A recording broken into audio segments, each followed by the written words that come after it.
Okay, folks, a couple minutes past the hour. Don't want to make you wait too long. I want to get rolling. We've got a full agenda of presentation and discussion. And so we're going to get started. Welcome, everyone. My name is Jeff Gothelf, and I am one of the three co-founders of Sense and Respond Press. Sense and Respond Press is a business book publishing house that publishes short, practical, beautiful business books for innovation and transformation leaders. We've currently got 2 books in production and publication. One is called Lean versus Agile versus Design Thinking, which is one that I wrote. And we've got another one by Ryan Jacoby called Making Progress. And we're super, super excited to launch our 3rd book this fall on October 1st, in fact. The book is by Debbie Madden, who's joining me in this webinar today. And the book is called Hire Women, an Agile Framework for Hiring and Retaining Women in Technology. And in this webinar, we are going to cover a couple of the strategies that Debbie shares in her book today. Now, Debbie's here with us today as well. Debbie, can you say hello to the folks? Hey, everyone. Excellent. I want to introduce Debbie because she has quite an accomplished career. Debbie is the co-founder of and CEO of Stride Consulting in New York City. She's a mother, a wife, an author, and a breast cancer survivor. Debbie's built 5 companies from the ground up and has been the CEO of 3 of them. I've had the pleasure of knowing Debbie for many years at this point and being a customer of one of her former companies in New York City back in the day. Debbie is passionate about building teams that individuals truly enjoy being a part of. And due to her reputation as a passionate woman executive in tech and technology, Debbie is a sought-after speaker and writer. And so we're super, super excited to have her here. She's going to talk about some ideas in her book. Now, look, there's a Q&A module at the bottom of the webinar window. If you've got any questions for Debbie as we go along in the presentation, please add them in the Q&A module. If you add them in the chat, I'll see them. But ultimately, I'm going to read the questions to Debbie at the end of her presentation from the Q&A window itself there. So that's the first thing. So please add questions in there over the course of the presentation. We do have a hashtag for this presentation. So if you are tweeting about this at all, it's hashtag #HireWomen, which would be terrific. I'll drop it in the chat in just a second. And we are recording this webinar, and we will share the recording of the webinar publicly soon enough after the presentation on Sense and Respond Press's YouTube channel. And so that's sort of the logistics out of the way here. What I'm going to do over here is hand over to Debbie. Debbie will take you through a presentation of about 15 to 20 minutes, and then we'll do a Q&A with her afterwards. So remember to drop your questions in the Q&A panel itself. Debbie, thanks so much for being here. I'm excited to hear what you have to say. Take it away. Awesome. Thanks, Jeff. I am beyond thrilled to be doing this right now. Did you know that diverse teams are actually 3 times smarter than non-diverse ones? That's one of the many reasons why hiring and retaining women is really important for us all to be thinking about continuously. As Jeff mentioned, this book is part of a larger series. I would highly encourage you to check out some of these other books when you have the time. These books are small, they're quick reads, they're about targeting a very specific job that is tactical that we can all do and take back to our teams. And I'm so excited to be working with Sense and Respond. The book is called Hiring Women, but we're talking about a lot of stuff. This is just the start of an ongoing conversation. We're talking about hiring, inclusion, retention, diversity, bias. We only have a few minutes today. There's no way I can get through it all. If you want to check out the book, I would be honored.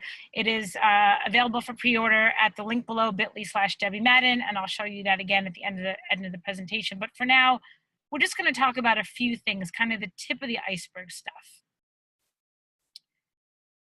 3 things that we can each do today with our teams to hire and retain more women. zero harassment, equal pay, and removing bias. Now, you notice that none of those things say, go on to LinkedIn and message every female developer you know. The reason for that is I think that despite years and years and conversation after conversation on this topic, to the point of almost near mental exhaustion for all of us, I think we've all got it kind of inside out and backwards. So we're not going to talk about reaching out to women, hiring them, although I can answer that question at the end. We're going to talk about the core, where we have to start with 3 very tactical things we can each do to build a more diverse team, to, like I said, be more efficient, get more work done, and be smarter as a whole. There's a lot of facts out there. I've been hammering on diverse teams are 3 times as smart. And the other reason why we need to care about this topic passionately is because we know that bringing women onto teams in tech, women hold about 20-25% of the jobs. We can do better. We could do, we can aim for 50%, whatever percentage works for your team. Women in the US population and on college campuses is right around 50%, 50. So it is attainable to match that in the tech world. And right now we're about half where we need to be, so about 25%. Combating that fact of it's hard to hire women. Women are leaving faster than men. So women in tech have a 45% higher turnover rate than men. So we have problems coming and going here. So that's tip of the iceberg stuff, why we should care about this topic. If we start with hiring, we're going to run into problems. Instead, what I've seen work, and Jeff talked about what I'm doing now. I'm the co-founder and CEO of a company called Stride Consulting in New York. We're an agile software development consultancy. I've been working in the tech industry for 22 years, and I have been hiring and retaining women for this entire time. So what I'm about to go over is, you guys are kind of getting the cliff notes of my career sort of thing, right? This has been 22 years, trial and error. I've made all these mistakes myself. I continue to see them make them. In my firsthand experience, building that diverse team that we all seek doesn't start with hiring. It starts with retention. And inside retention, the 2 core foundations that we have to get right, that we're glossing over, are equal pay and zero tolerance on harassment. It starts from the inside out. Zero tolerance on harassment and equal pay are hard. I am going to teach you a framework in about a minute or 2 because I want to leave a lot of time for questions. There's no way that you're going to be able to understand the breadth of this today. If you have any questions, I'm very responsive over email, Debbie@stridenyc.com. I really, truly want to have ongoing conversations with folks that are curious and hungry to learn how to do this stuff because it's so important. So zero harassment. 6 steps. The first 3 is the foundation, the definitions. And the last 3 is how you execute. So if you want to truly have a zero tolerance policy on harassment, and the reason why this is the core of hiring and retaining women is because, think about it from your own personal perspective. Would you as an individual, regardless of your gender, your age, your industry, your career, where you are on your life's journey, would you ever sign up to join a team of any type, a working team, a sports team, where you didn't feel safe? You simply wouldn't.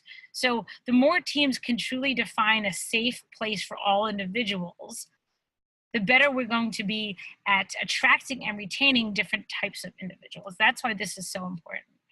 Defining harassment as it pertains to your team. At Stride, we're a consulting company. So if I hire a female developer, she has to feel safe not only around her coworkers, but also around the developers that work at the client's offices as well. So for you, what does harassment mean, and where might your employees be subject to it? Defining that is key.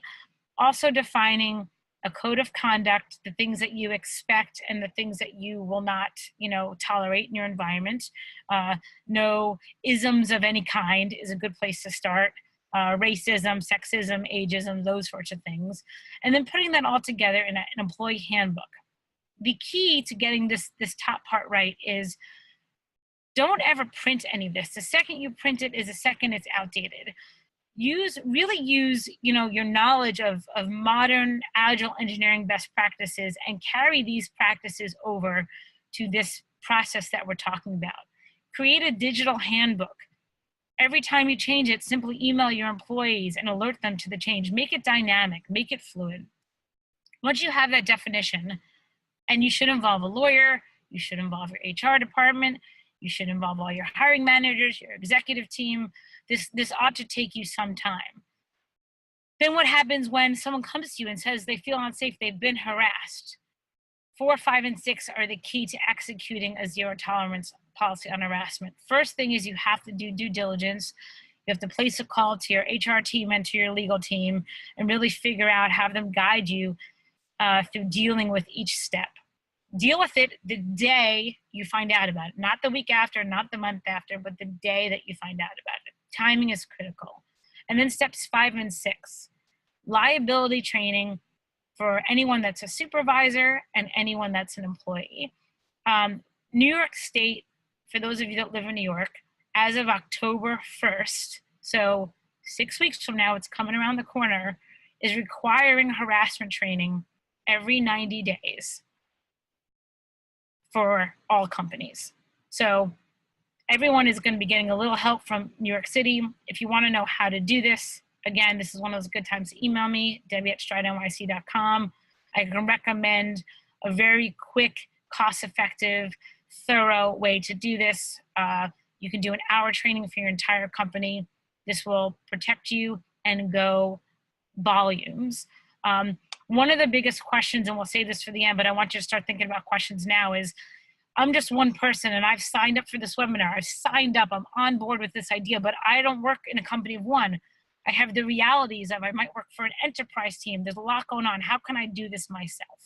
I'm happy to help you answer those questions. So if you have those types of questions, ask them later on. I don't want to take more time in this than I have now. Step 1, harassment. Step 2, equal pay. There's, again, a 7-step process. The first 3 steps is the foundation, the definition. The last 4 steps is how you execute equal pay.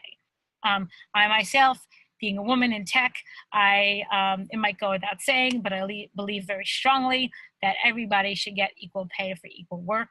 I also believe very strongly that this is not a hard problem to solve. I understand that there, again, big companies, small companies, there's red tape, there's difference of opinion. All this being said, this is a solvable problem and it should be a priority. The first thing you have to do is define what equal work is. You wouldn't pay a junior developer the same thing that you would pay a CTO. So step number 1 is defining a skill category. What does it mean to be a junior developer? What does it mean to be a senior developer? What does it mean to be a CTO? Then you layer on top of that a career ladder. How do I, as a junior developer, get promoted to a senior developer, and so on? And then step 3, skills categories plus career ladder equals role matrix. Role matrix is you have these pillars of success: internal leadership, soft skills, mentoring, software development, agile. And you say, okay, if I'm going to be a junior developer, I need to have level 1 at all of my pillars. If I'm going to be a CTO, I need to have the advanced level of all my pillars. This is a very complicated matrix. You're probably asking yourself lots of questions. If you're not, I would encourage you to really think about how you can craft questions for me so you can really understand this. The key is every employee that walks in your door has to have a clear set of expectations. If you do these 3 things, you will get paid this wage, which takes us to the execution. If I'm a junior developer on my team and I do the things that are laid out for me in my role matrix, I know that I'm going to earn between $70,000 and $90,000. My career ladder tells me what I need to do to get to that $100,000 mark. Salary bands should be transparent, not actual salaries, because that is confidential with each employee. But if I have 10 junior developers on my team, everyone in the company ought to know that all 10 of those junior developers make between, let's say, $70,000 and $90,000. Performance reviews are broken. They penalize women because women negotiate on the whole less than men and ask less questions. So instead of having once-a-year check-ins, You have timely feedback in the tune of one-to-ones as often as you possibly can, so that you give people timely feedback as to how they're progressing on your skills category, your career ladder, and your role matrix. Then, once someone has achieved what you expect of them, they get promoted. It's ridiculous that we're promoting people once a year, on their salary date, once a quarter, whatever. Promotions at any time. When someone has achieved the thing that you told them was required, they should be considered for promotion. They know the salary bands, they know what's expected for them. All of the managers know everyone with this in this band makes this amount of pay, and we kind of have this system that's transparent yet motivating at the same time. I can tell you I've been using this system for 4 years now. It has been game-changing for me, both in terms of hiring and retaining people of all ages, people of all genders. It has been absolutely one of the best things we have done at Stride. And then sometimes you're going to get it wrong. Sometimes you say someone should make 70 and really they should make 90. You should not require employees to ask for more money.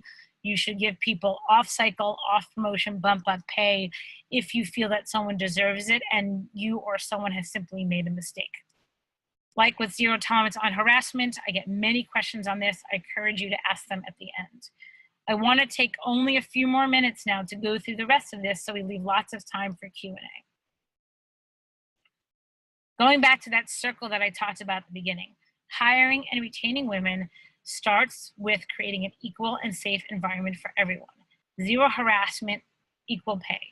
Once you have those things, then you can move on to the system of discovering bias and removing bias, and this is what's going to get more women in the door. Now, you're not going to get harassment and equal pay buttoned up overnight. It might take you 6 months. It might take you 12 months. So long as you're putting in real good effort to move the needle and improve your systems there, you can start to take some of these iterative steps towards discovering and removing bias. Here's where Agile really comes into play. This is not a one and done situation. This is an iterative loop. This is something we have to all continuously be looking at. Discovering and removing bias is hard because you have to look inward. What am I doing wrong? How can I be doing better? How can my team be doing better? First, let's take a second. There are 3 types of bias. Conscious bias, the kind that's blatant.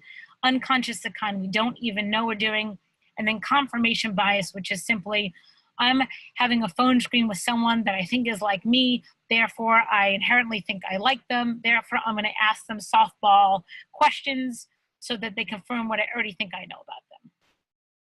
So let's assume we all agree on that for the sake of time.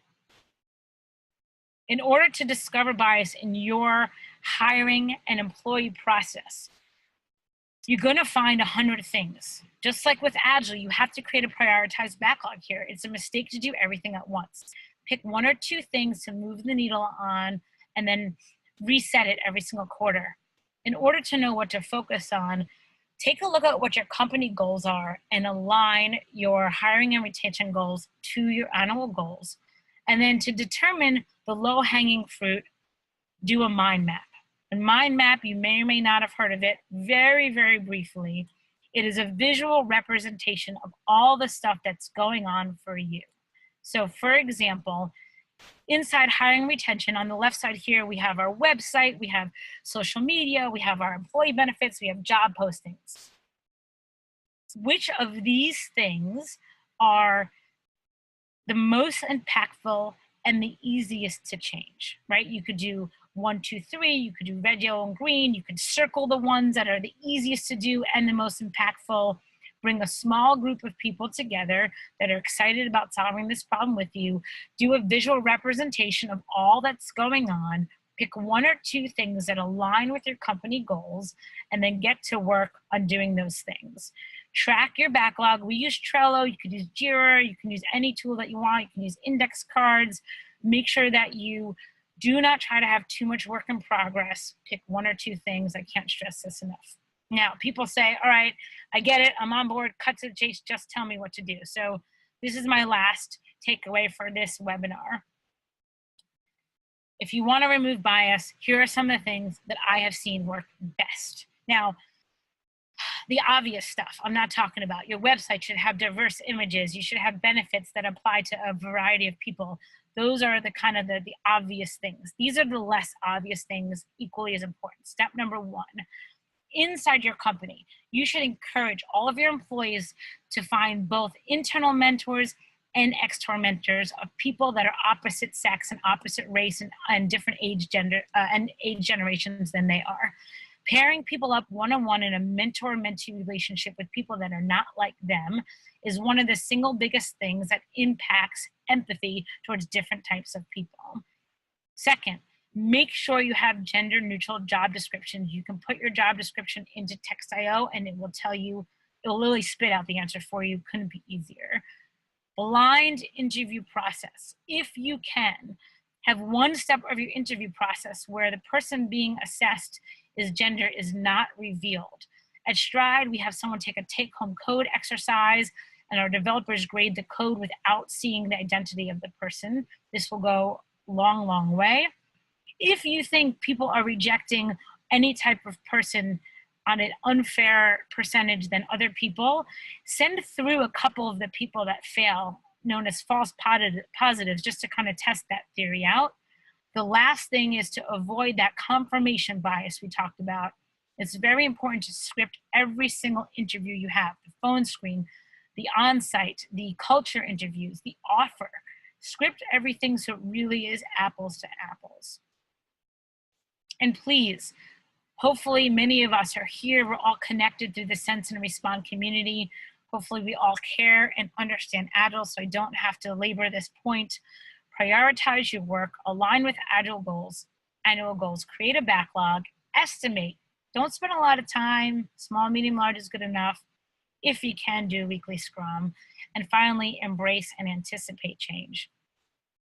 I want to leave the rest of the time for questions. We are not going to be able to get to everything. There's just no way. This is stuff that has taken me personally decades to get this far, and I'm still learning. But I would encourage you to email me, debbie@stridenyc.com. And also, if you want to kind of, all the stuff that I talk about is pulled from the book. The book has a lot of diagrams. It has a lot of details into how to dig into this stuff. It's going to be available October 1. And I would be honored and humbled if you would check that out.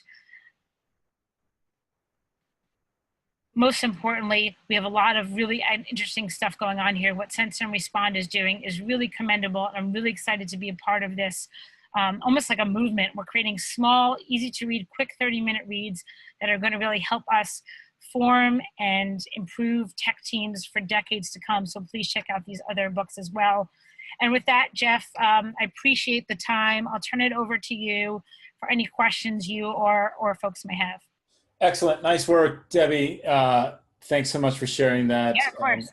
That was fantastic. So we're starting to get some questions in the Q&A module here. I've got a couple of my own I'd like to ask you as well. Sure. So let's start with one of the questions from the Q&A module. Now the question here says, a lot of this seems like an organization-wide process change that I, this person, as an individual manager, have almost no influence over. Mm-hmm. How can I change the way my organization views promotion, for example? Yep.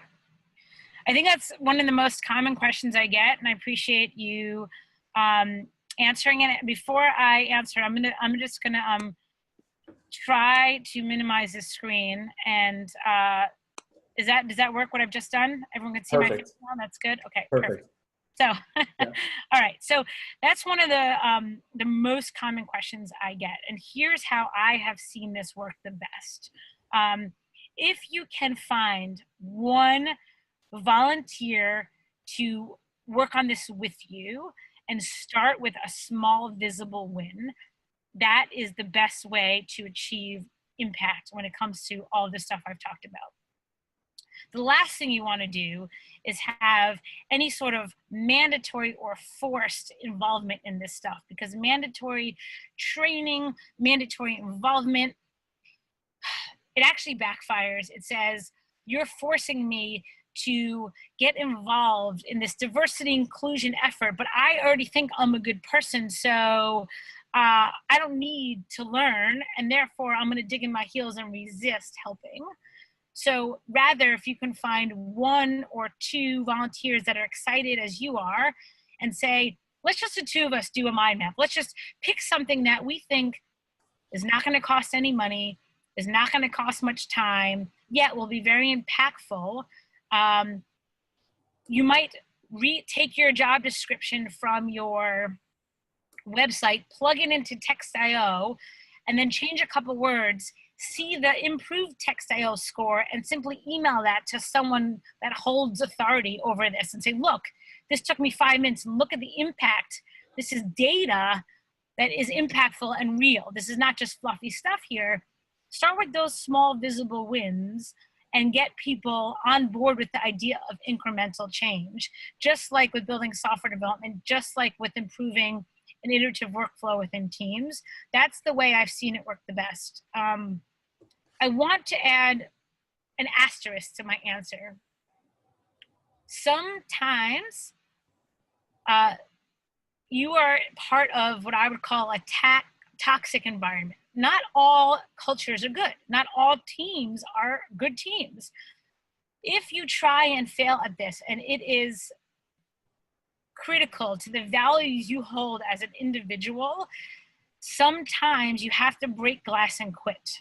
I don't encourage that, and I don't recommend it as step 1, 2, 3, or 20. But if you really want to impact this and be part of a thing that you believe in, and you are just simply hitting a dead end and cannot impact change, you have to vote with your feet. That makes sense? Yeah, absolutely. That's good advice. And it's interesting how, hopefully that people find themselves in a position where they don't have to do that, but ultimately, that I think you're right. I think that's hopefully it's an option for folks as well. Good. Right. And you're like, so people go with us. Debbie said, if I don't do this, I'm quitting. No, right? Like, let's not do that. Right. But what I'm saying, like, I feel that there are, it is so important that, what are you willing to sacrifice to do this? At some point, if you care enough and it's bad enough, that has to at least enter into your conscious thought. Yeah. That's all I'm saying. Great. Next question here.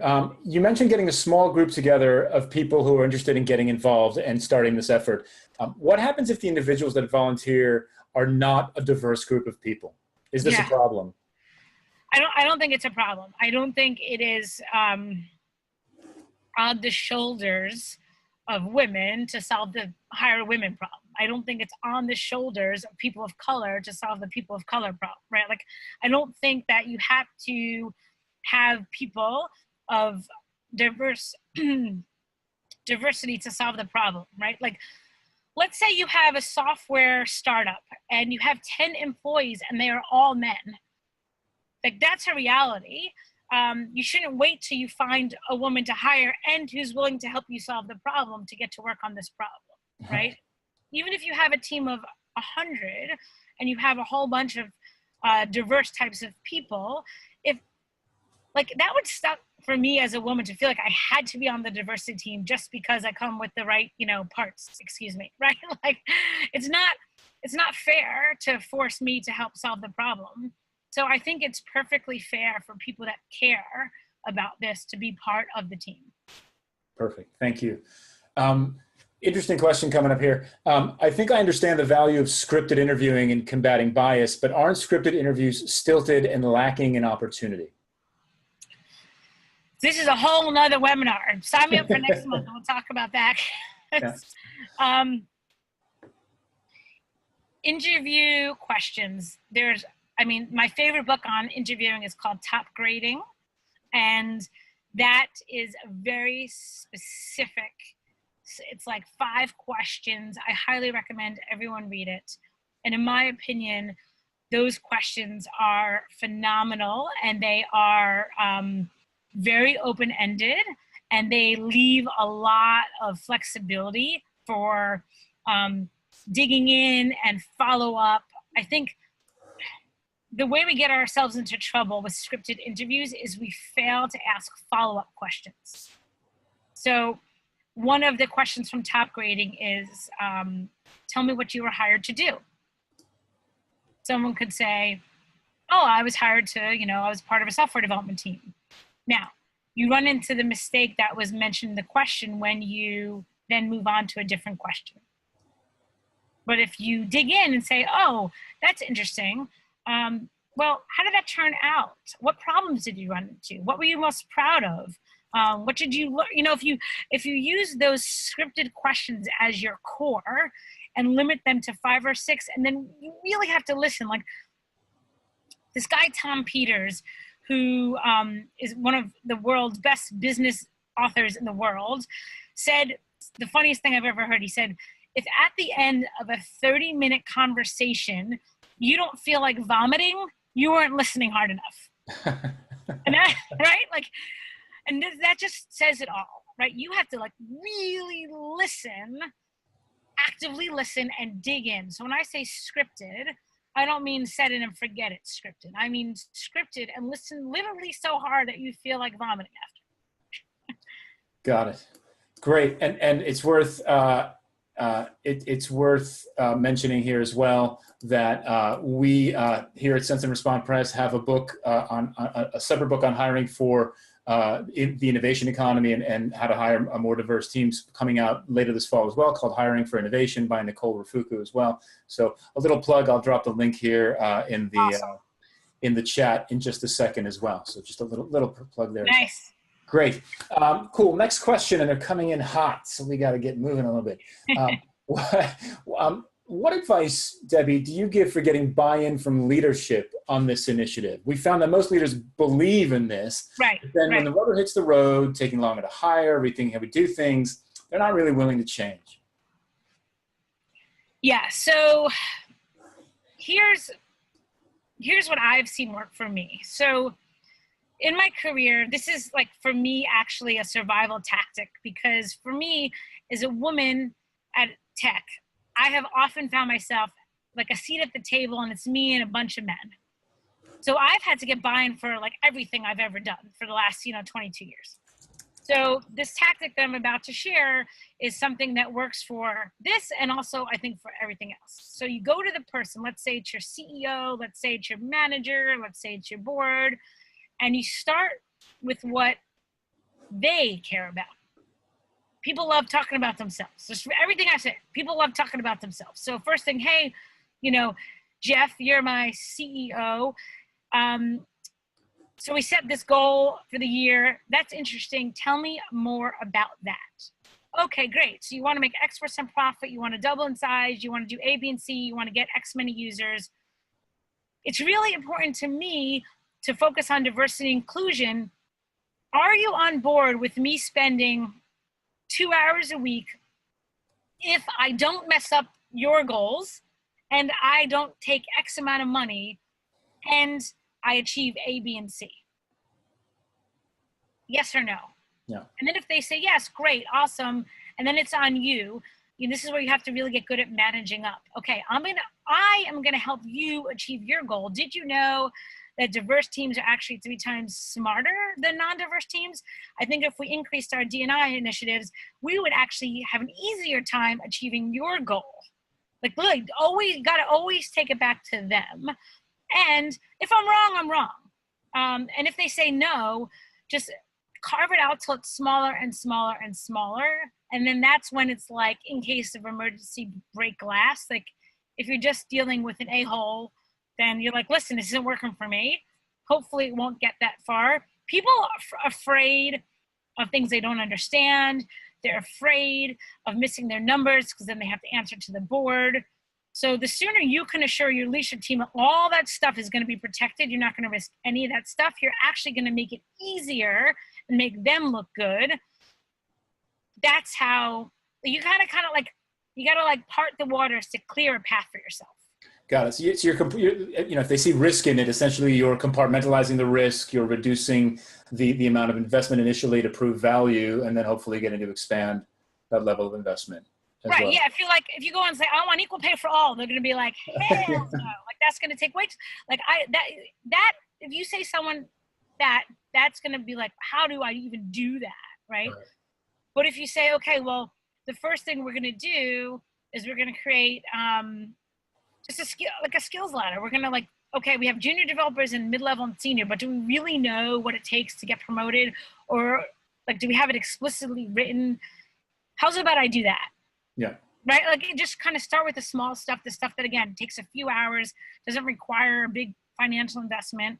And the other thing is too, going back to that external, the value in the external mentor. If you are going to your leadership team, your board, and you're getting pushback, ask if they want to talk to someone outside the company, right? Ask, hey, listen, why don't you, if you're curious, why don't we both get on a 30-minute hangout with Debbie, with somebody, anyone, right? Call anybody, and just kind of get like free external advice, because don't take my word for it. Listen to someone else. Like, that's a really good way to start to have the conversation. Excellent. That's really great advice as well, because it's amazing too. I mean, just speaking as a consultant, and you've run consulting companies as well for a long time, there's a level of credibility that comes from an outside opinion, even if that outside opinion is saying the exact same thing that you've been saying in-house. Yeah. So that's great. Cool. Next question. We hear of companies that want to hire more women. What can they do to put it out there publicly that they would be a good environment for women, especially if they aren't currently that diverse? So in addition to things already mentioned, like photos on the website and gender neutral job descriptions, what other ideas can people put into play to put it out there that we are actively creating these safe, great environments for women? Mm-hmm. So one of the slides that I deleted from my deck, and I'm so glad that someone asked this question. So I believe nobody in the world knows what you think about this unless you tell them. And the way you tell them, the best way to get the most visibility is having an opinion on something that's already in the public eye.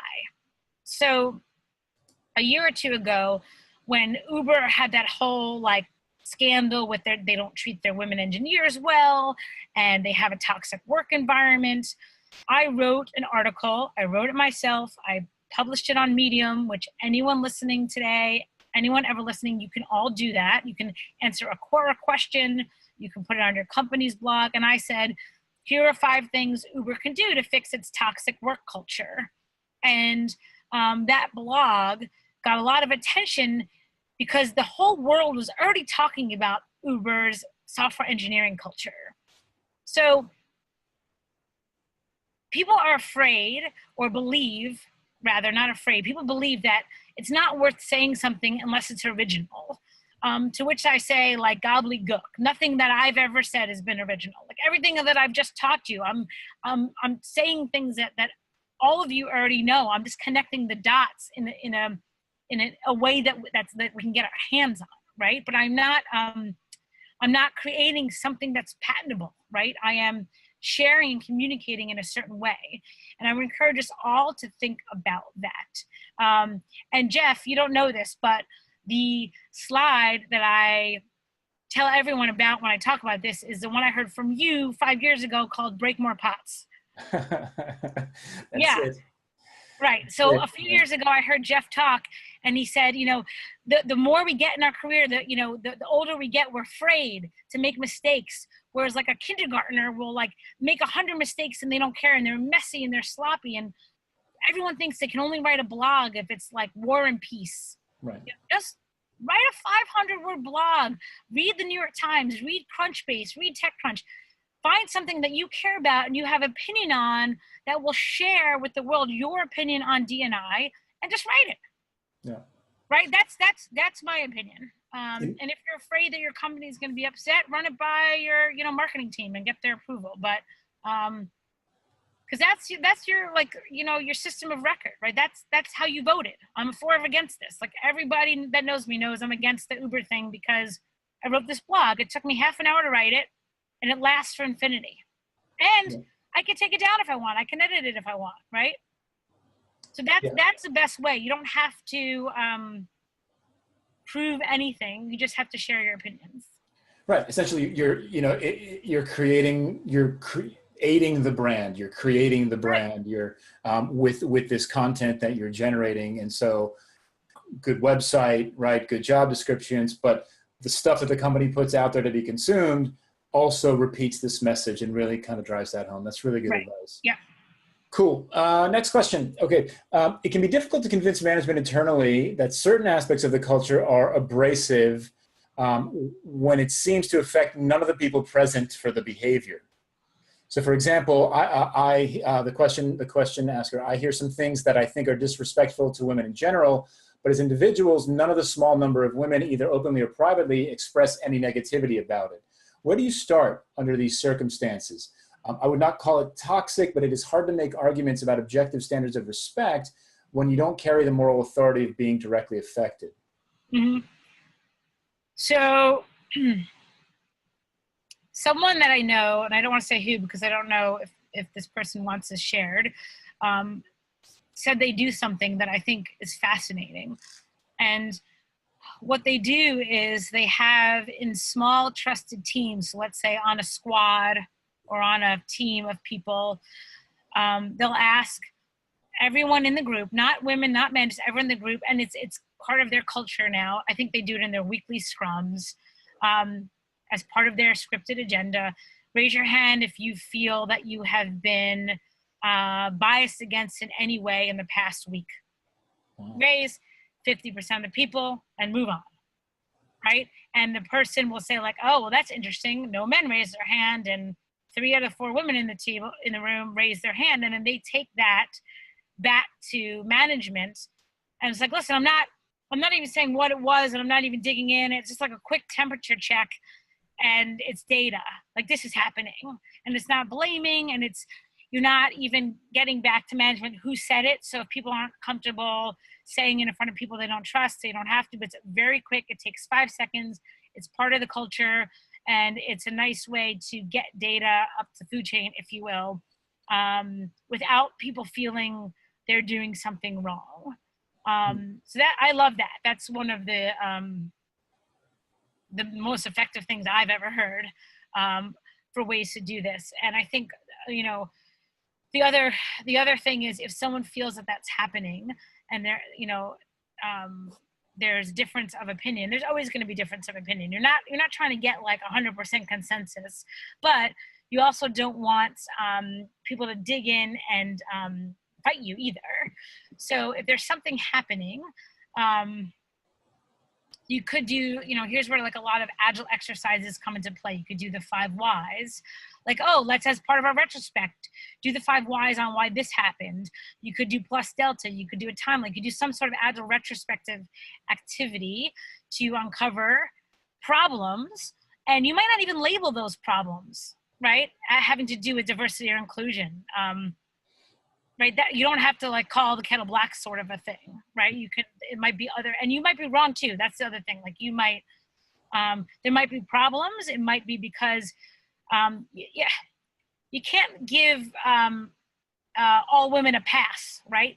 As a woman, I can't be like a big crybaby. I can't be like, oh, someone yelled at me, it's their bias. No, like if I deserved it, I deserved it, right? Yeah. Right. There's also that, like, so maybe, we just do an exercise and kind of try to get to the root of the problem, and it may be bias, it may not be. Yeah. Right. So that's another. So those are 2 ways that I've seen work. That's really interesting. Just to ask that and to move on and to kind of measure that number over time to see if that's getting better or worse. And if people feel safe raising their hands when asked those questions, I think becomes a really interesting observation as well, and telling, right? So if I don't feel comfortable raising my hand and saying, I feel like I've been biased against this week, that's also telling as well. Right. Yeah. And you can ask like, okay, what if people aren't comfortable? Like you can what if ourselves to death here. Right. And the point is to try stuff, right? This is why, like the dead horse that I'm beating here is like, be agile about it. Yeah. Which like try a thing. Like if I hired a new developer last week and she is not yet comfortable coming up to me. Our company is not that big. We're 70 people, yet she's new and she's not comfortable yet coming up to me and really being honest, but she's probably comfortable coming to her mentor or to her squad leader, or if she sees the squad 6 people, like there's even one other woman and the other woman raises their hand. Oh, okay. You don't have to say who it was. You don't have to say what happened. You raise your hand, you put it down, move on, right? Yep. And if that doesn't work and no one's raising their hand and you really call bull on it, you think it's happening, then that system's not working for you. I will add that if someone has this problem going on right now and you have something technical that you want help with, email me and I will work through it with you. My deal is I give 30 minutes to anyone who asks it, so long as you're patient with my calendar. Like, it's not going to be today, it's not going to be tomorrow, but anyone that wants 30 minutes of my time, you'll get it. That's super generous. And I love the bias towards action mindset, right? Try something, see if it works. And if it doesn't work, try something else. Learn from it and move on. Terrific. A few more here. Next one. So do you have thoughts on how much sustained performance evidence you see before doing an anytime promotion? That's a good question. Sustained. So the question I have to that question is, are you promoting for what you think they might do in the future or for what they've already done? Right. And so that's part of the question, right? So the fear, I guess, would be, let's say that I'm a junior developer and I'm told, okay, if I can make this concrete, at Stride, if you are a junior developer or like a mid-level developer, in order to get to a senior developer level, you have to understand test-driven development well enough to recommend it in the right situation for the right team. If someone proves that they can do that and other things, they'll get promoted. And the question is, well, what if that's not sustained? I don't believe you should hold promotions back on what if they fall back their performance in some way. I think that if you are having regular meetings, one-on-ones, if you can't do them every week, every 2 weeks, every month at minimum, 1 hour, constantly checking in on the here's what I expect of you, here's how you're performing. If they do not sustain performance, you can put them on a performance improvement plan, which stinks. Harder is salary adjustments. It's really hard to give someone salary and then take away salary. You don't want to avoid that. I mean, you want to avoid that. If you're hesitant because of the person's performance, the best thing you could do is get more feedback from their peers, from people that come in contact with them. Tell them, listen, I think you're close. I think you're there. You might already be there. I'm not sure. These 3 things I'm pretty sure of. This one thing I'm not sure. What do you think? They're going to probably tell you. They're going to, oh yeah, well, I think I'm ready. I think I'm not ready. If you ask someone, do you think you deserve a promotion? They're going to say, of course. But if you say, I think your agile engineering is ready, you know Java and you know React, so your tech skills are ready. I don't think you're there yet when it comes to management skills. I think you hesitate to give constructive feedback. You're not yet good at giving negative feedback. Do you agree? That's harder for someone to disagree with, right? I think like once you're gonna have break it down, this is the thing that's standing in between you and getting promoted, do that. If you are not good at promoting people because it's just an organizational thing, it's not the person, but your organization just isn't capable of yet doing this promotions at any time. It's like going from releasing software once a month to continuous deployment. It's hard. And people don't just go from once a month to continuous. They go once a week, and then they go once a day. It's like you have to take incremental steps. And hanging in the balance is someone's salary and title. So you're asking people to wait until you figure it out, which could be maddening to someone. So you really got to get people involved. And there's lots of ways you can do that. You can we have at Stride a levels committee. There's 14 people on it. They meet once a month, and they're responsible for what it takes to get promoted. And so they know that they're on the critical path to their own promotion. So yeah, as much as you can these are problems that I do not solve. I do not try to solve them. So as much as you can get the people who they impact part of the solution team, okay, your promotion's going to be delayed because we're hesitant, not because of you, but because we're not yet good at it, but help us get good at it. And then also, like, again, the agile, like, you're not going to get it right the first time. You're going to make mistakes. You might be off by $5,000. What you don't want to do is, your culture is who you promote. So if someone isn't a culture's fit and they're way off, you don't want to promote them from mid to senior, and then a whole bunch of other people that are outperforming them aren't a senior. Like, avoid that. Like, don't break your scale for one rock star. Never do that. If that person's like, if you don't promote me in a month, I'm going to quit, then they're just going to quit. Like, it's better off for your culture if you look at everybody and treat everybody fairly and solve the promotion problem, than rush one person out a turn. So I got a lot to say on this. I'm trying to keep it brief. Awesome. Cool. We have 6 minutes left, and I have two questions left. So we're going to fit in those last two questions in the 6 minutes we have left. Okay. I like this next question because I am not Jira's #1 fan. And so I do like this particular question. Question is, how does legal counsel think about the backlog in Jira, particularly the kind of backlog you were describing in your talk? My guess is that they might see it as a potential liability, possibly Exhibit A in a potential lawsuit. How has this played out in your experience? Yeah, okay, that's interesting. So I got two thoughts. Number one, it's a good rule of thumb, and again, this is not within our control, but we have to think about it anyways. Our goal should be to never have to look at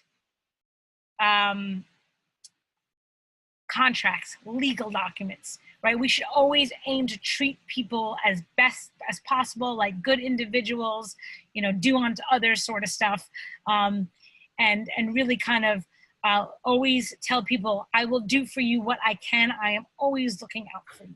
So that's number one. Number two, we have to do a CYA, cover your ass sort of thing, and I get it.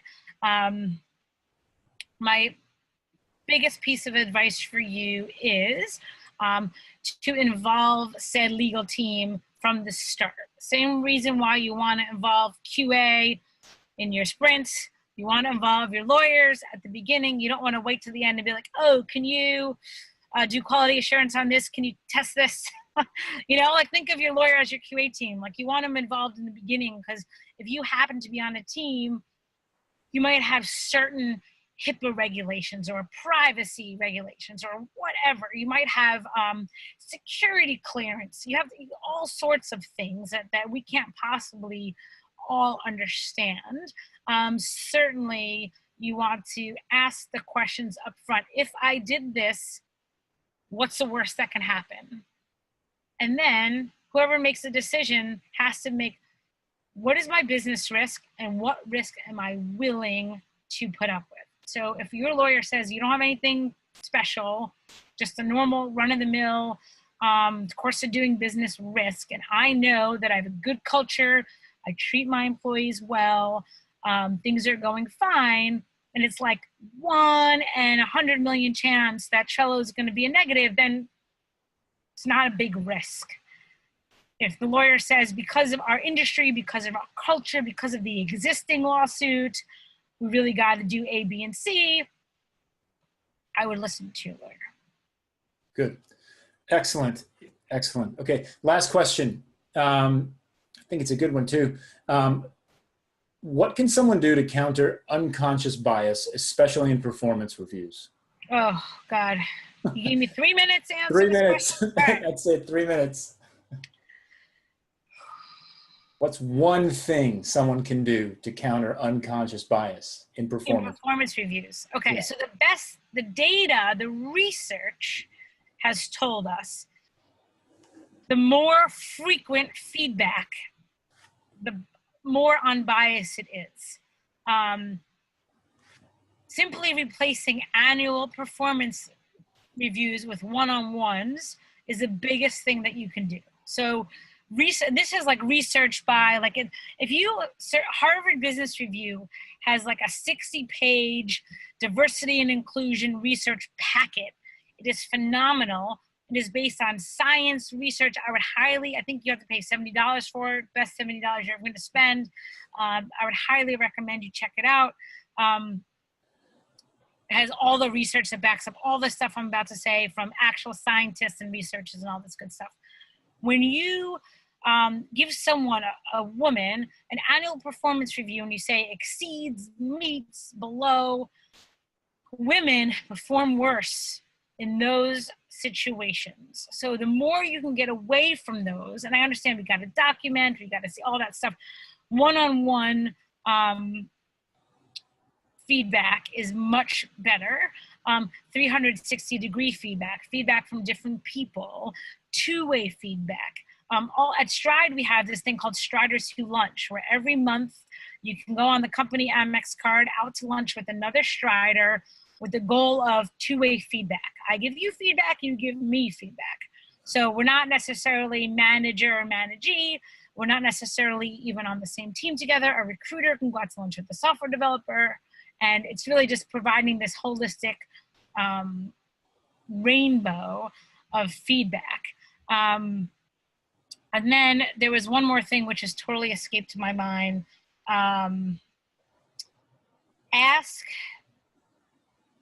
everybody to ask the same questions, because that's another thing. Women in general ask fewer questions and like debate less. So if you are giving an annual performance review, the best thing you could do is add on to it. As a reviewee, I'm requiring you to come to this meeting with 3 questions. Or after you see the feedback, a week later, we're going to have a debrief, and I want you to come up with 3 questions.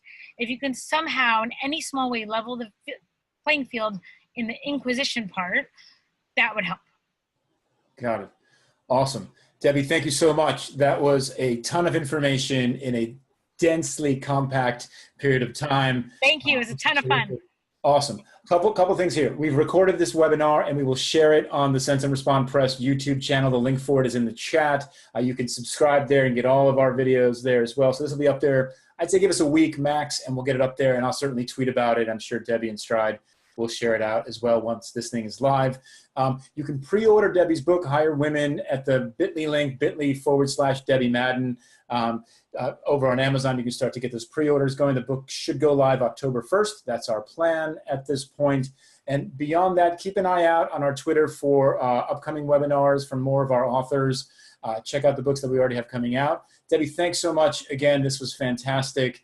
Thank you. Thanks, folks, for coming out, and we'll see you all next time. Bye, everyone. Bye, folks.